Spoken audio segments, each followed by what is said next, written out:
प्रणाम देवभूमि देवरिया। आज मैं एक विशालकाय वट वृक्ष के नीचे इसलिए खड़ा हूँ क्योंकि हमारा जनपद ही ऐसे वृक्षों से परिभाषित होता था। देवभूमि देवरिया में देवारण्य था। यहाँ पर ऐसे वृक्ष थे जिसके नीचे तपस्वियों ने तप किया, तब ऋग्वेद, यजुर्वेद ऐसे वेदों का संचार हुआ। यहाँ बड़े बड़े मुनि, जिसमें शांडिल्य ऋषि, गौतम ऋषि ऐसे मुनि थे जिन्होंने इस प्रकार की रचना की। आज भी भारतीय संस्कृति उसी के ऊपर टिकी हुई है। और इस संबंध में इस पूरे क्षेत्र से प्रभावित राजा बाबू की एक फिल्म है जो कि हमारे मंदिरों की पूरी एक तरह से संरचना बताती है। इसको आप लोग अवश्य देखिए। इससे हमारे क्षेत्र का नाम पूरे देश भर में जाएगा, मेरा पूरा विश्वास है। धन्यवाद।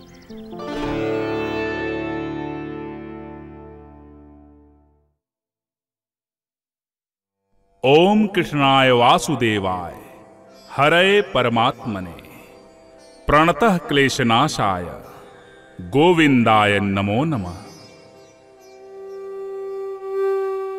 जन्मभूमि मम पुरी सुहावन, मां सरयू के पावन तट पर बसी।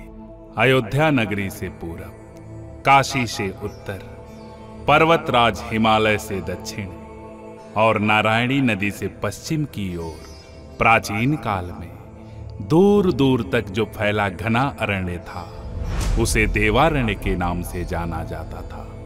देवारण्य ऐसा वन था जहां विभिन्न ऋषियों मुनियों ने तपस्या की थी। वाल्मीकि रामायण के अनुसार ऋषि शांडिल्य, ऋषि गौतम, गर्ग, भृगु एवं वत्स ऋषि सहित कई सिद्ध संतों के आश्रम इसी देवारण्य तपोवन में स्थित थे।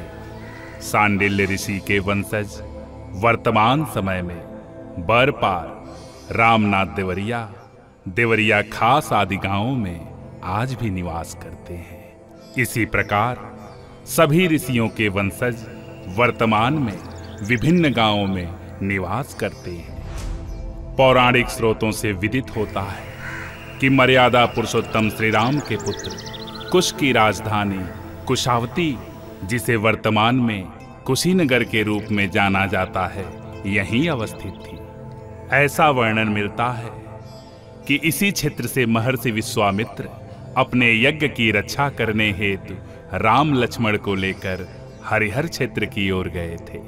पुराणों के अनुसार प्राचीन नारायणी नदी में ही गजग्राह का युद्ध हुआ था और भगवान विष्णु ने गज के प्राणों की रक्षा की थी। यह तपोवन अपनी दैवी एवं प्राकृतिक संपदा के लिए सदा से ही आदरणीय रहा है। जल से प्रकट हुए ब्रह्मर्षि देवरहवा बाबा मां सरयू की धारा में मचान पर साधना में लीन रहा करते थे। देवरहवा बाबा की उम्र आज भी रहस्य है। भारत के प्रथम राष्ट्रपति डॉक्टर राजेंद्र प्रसाद ने बचपन में अपनी मां के साथ बाबा के दर्शन किए थे। बाबा ने कहा था कि ये बालक एक दिन भारत की सबसे ऊंची कुर्सी पर बैठेगा।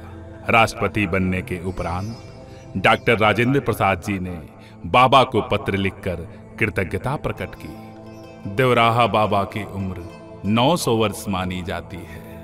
जन सेवा एवं गौ सेवा को सर्वोच्च धर्म मानने वाले बाबा हमेशा कहा करते थे कि भारत भूमि की दिव्यता का प्रमाण है कि यहाँ भगवान राम एवं कृष्ण ने अवतार लिया है।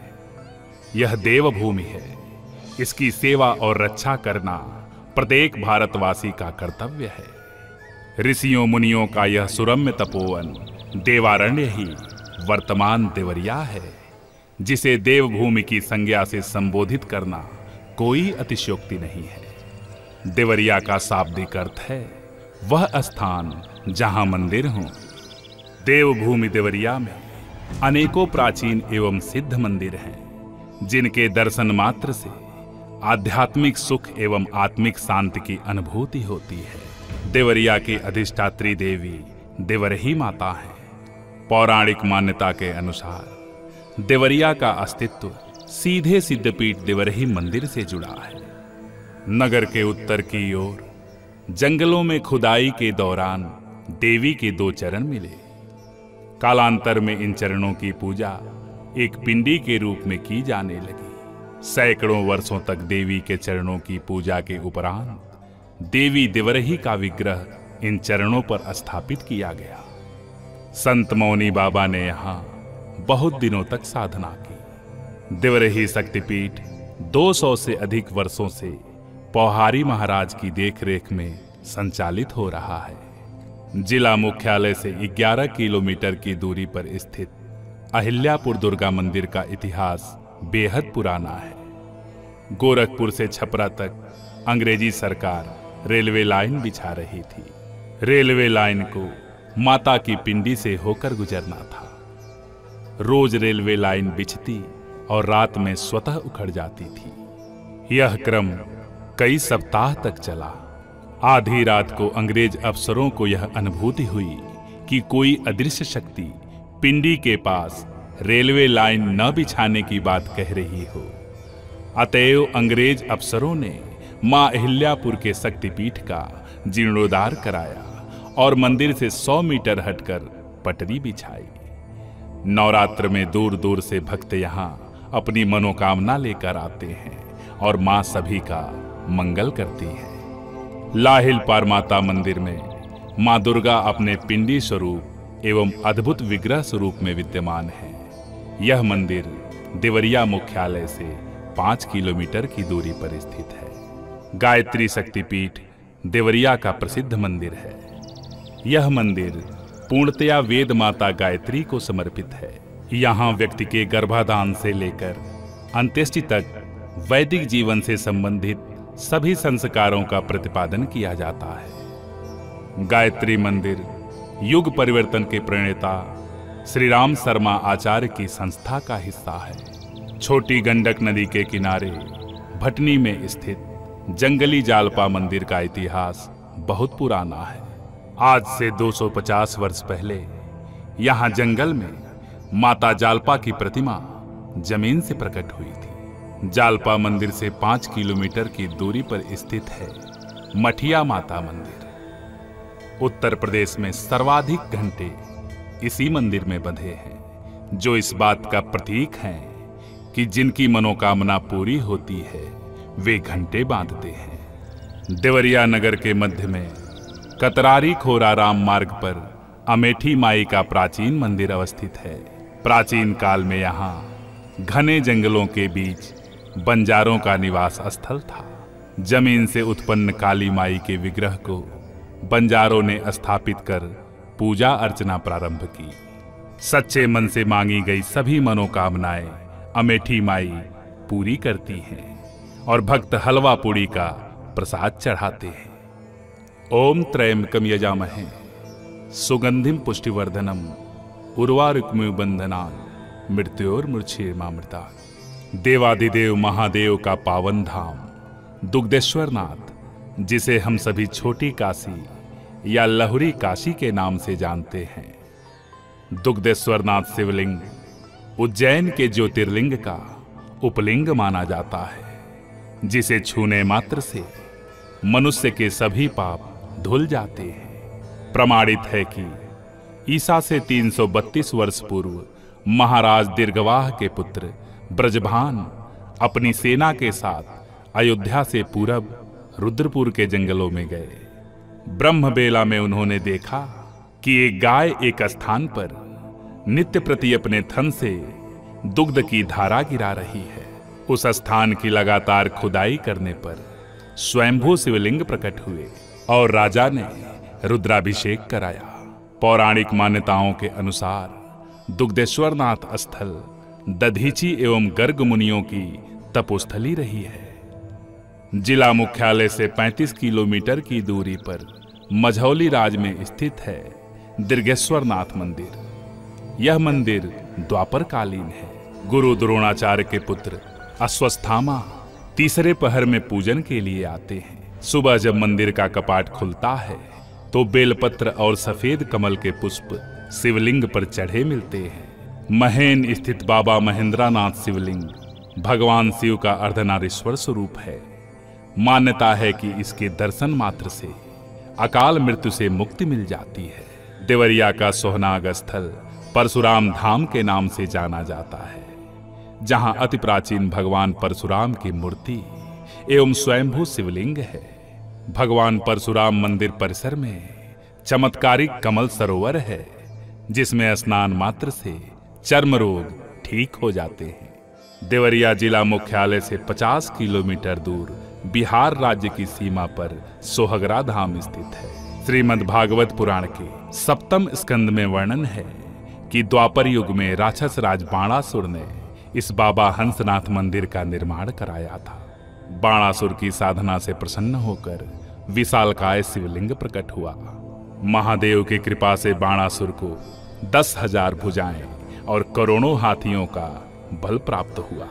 इस मंदिर की एक और बात विशेष है कि एक तरफ की सीढ़ियां उत्तर प्रदेश की सीमा में हैं, तो दूसरी तरफ की सीढ़ियां बिहार राज्य की सीमा में हैं। देवारण्य में ही त्रेता युग का कुबेर स्थान मंदिर भी स्थित है।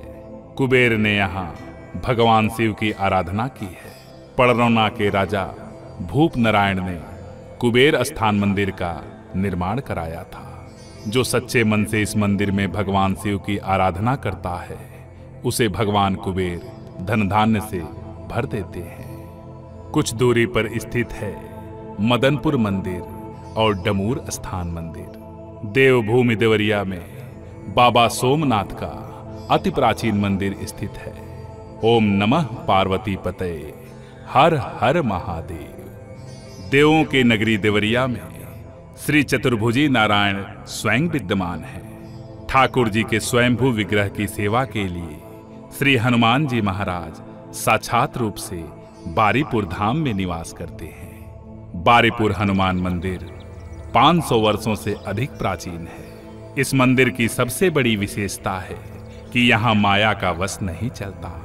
जो भी भक्त बारीपुर मंदिर में श्री हनुमान जी से अपनी समस्या कहता है, उसकी समस्या समाप्त हो जाती है। नासे रोग हरे सब पीरा, जपत निरंतर हनुमत बीरा। देवरिया मुख्यालय से 15 किलोमीटर की दूरी पर बनियानी गांव में स्थित है वीर बजरंग बली की 51 फीट ऊंची प्रतिमा। देवरिया नगर में मनोकामना पूर्ति हनुमान मंदिर राघव नगर में स्थित है। प्राचीन राम जानकी मंदिर में मर्यादा पुरुषोत्तम राम, मां सीता और लक्ष्मण सहित विराजित हैं, जहां भक्त हनुमान सेवक स्वरूप विद्यमान है। नगर में दक्षिण भारतीय शैली में निर्मित तिरुपति बालाजी का मंदिर है, जो भक्ति वाटिका के नाम से विख्यात है। पूरे पूर्वांचल में यह इकलौता तिरुपति बालाजी का मंदिर है। वेंकट रमणा गोविंदा गोविंदा, हारे का सहारा बाबा श्याम हमारा। नगर के मध्य में श्याम मंदिर अवस्थित है। सालासर बालाजी का साक्षात विग्रह हमें शक्ति प्रदान करता है। देवारण्य की हर दिशा ऐतिहासिक व पौराणिक यशोगान करती है। जहां एक ओर प्राचीन गुप्तकालीन सूर्य मंदिर अवस्थित है, जो भगवान भास्कर की स्वर्णिम किरणों का प्रकीर्णन करती है, तो वहीं दूसरी ओर पत्थरहट का प्राचीन शिव मंदिर ठाकुर द्वारा, जो अपनी प्राचीनता की कहानी मानो अपनी ही जुबानी कह रहा हो। कहीं कुलकुला देवी, वन देवी, काली माई के रूप में विराजमान हैं, तो कहीं बाबा मणिनाथ, बाबा पुरेंद्रनाथ और गंगाधर बाबा ब्रह्म रूप में अपना आशीष हमें दे रहे हैं। कहीं देवामन माई मंदिर और हीरामती भवानी मंदिर शक्ति पुंज स्वरूप अपनी विशिष्टता को दर्शाते हैं, तो कहीं शिवघाट, सलेमगढ़ शिव मंदिर एवं नर्मदेश्वर शिव मंदिर महादेव की महिमा गाते हैं। कहीं पैकोली कुटी का विशाल सरोवर नैसर्गिक रूप से आत्मिक शांति की अनुभूति कराता है, तो कहीं पौहारी महाराज आश्रम, भरतरी दास आश्रम, बाबा राघव दास आश्रम हमें मानवता का उपदेश सुनाता है। सनातन धर्म के अतिरिक्त देवारण्य कालांतर के विभिन्न धर्मों का भी संदेश हमें ऐतिहासिक धरोहरों के माध्यम से देता है। बौद्ध धर्म एवं जैन धर्म के प्राचीन तीर्थ भी देवारण्य के अंतर्गत ही अवस्थित रहे। बौद्ध ग्रंथ महानिर्वाण सुप्तम के अनुसार हिरण्यावती नदी के समीप कुशीनारा के सालवन में महात्मा बुद्ध का महापरिनिर्वाण हुआ था। बौद्ध धर्म के उपासकों के लिए कुशीनगर एक महान तीर्थ स्थल है, विपस्सना ध्यान केंद्र, शांति का प्रतीक है। जैन धर्म के 9वें तीर्थंकर पुष्पदंत का जन्म देवारण्य स्थित काकंदी वर्तमान खुखुंदू में हुआ था, जो जैन धर्म की आस्था का प्रमुख केंद्र है। सनातन के गौरव व आध्यात्मिक उन्नति को सजोए देवारण्य क्रांति और दर्शन की भी भूमि रही है, जहां एक ओर बाबा राघव दास का दर्शन है तो वहीं दूसरी ओर शहीद रामचंद्र विद्यार्थी की क्रांति। विश्व इतिहास में सबसे कम उम्र में जहां मां भारती के लिए बलिदान का गौरव रामचंद्र विद्यार्थी को प्राप्त है। प्रथम स्वतंत्रता संग्राम 1857 में ग्राम पैना के बलिदानियों की क्रांति ने संपूर्ण देश को झकझोर दिया, जहां 600 से अधिक वीरों ने अपनी आहुति दी।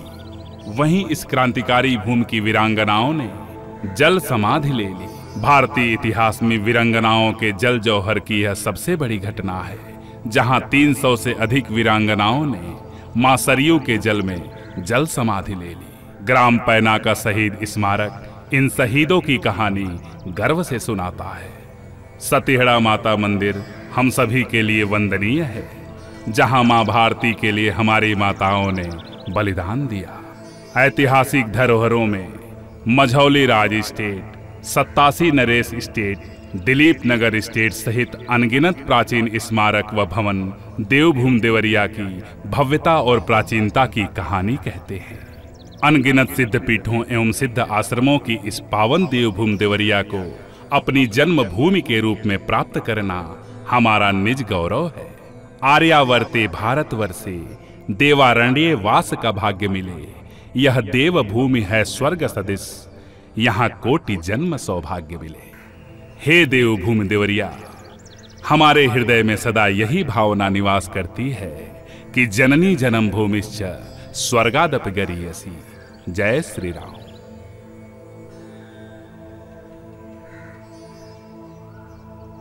प्रणाम देवभूमि देवरिया।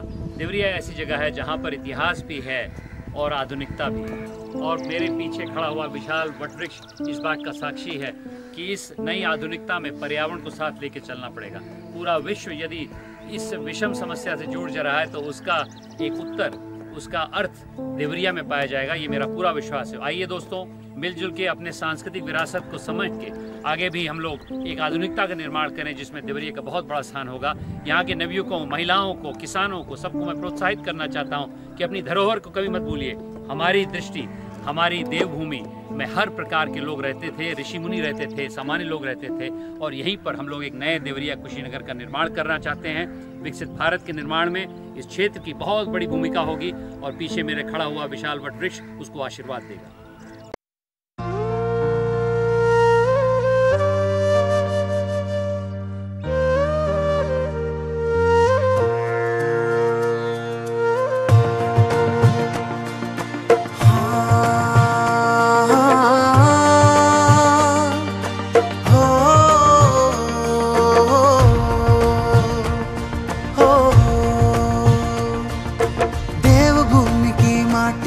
मस्तक का चंदन है, देवभूमि की माटी मस्तक का चंदन है। सिद्ध भूमि है, तपोभूमि है, इसको वंदन है। हरे भरे वृक्षों से सजा सुंदर अरण्य है, मंदिरों की कथा सुनाए देवारण्य है। ऋषि